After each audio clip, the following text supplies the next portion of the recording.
حضرت سیدنا ابو ذر جندب رضی اللہ تعالیٰ عنہ، آپ نے حضور علیہ الصلوۃ والسلام کو سوال کیا، صحیح مسلم شریف کے اندر موجود ہے۔ آپ نے عرض کی تھی یا رسول اللہ صلی اللہ علیہ وسلم، اس دھرتی دے اوتے سب تو پہلے کس مسجد نو بنایا گیا؟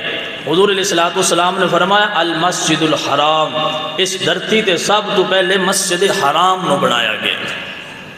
یا رسول اللہ دوسری مسجد کیڑی ہے جنہوں مسجد حرام تو بعد بنایا گیا ہے؟ تو حضور علیہ الصلوۃ والسلام نے فرمایا المسجد الاقصی، مسجد اقصی ہے جنہوں اس مسجد حرام تو بعد دوسری یہ حیثیت شامل ہے کہ اللہ تعالیٰ جل ذکرہ دے فضل اور توفیق دے نال اس دھرتی تے مسجد اقصی ہے جن دوسرے نمبر تے تعمیر کیتا گیا تھا۔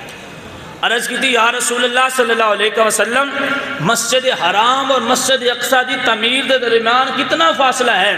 حضور علیہ الصلوۃ والسلام نے فرمایا 40 عاما، 40 سال دا فاصلہ ہے، یعنی سب تو پہلے مسجد حرام نو تعمیر کیتا گیا، 40 سال بعد مسجد اقصی نو تعمیر کیتا گیا۔ پھر حضور علیہ الصلوۃ والسلام نے فرمایا میرے صحابہ جدوں اللہ تعالیٰ نے مینوں پیدا فرمایا ہے، میرے قدم زمین تے لگے نے تے اللہ تعالیٰ نے پوری دھرتی نو ہی مسجد بنا دیتا سی۔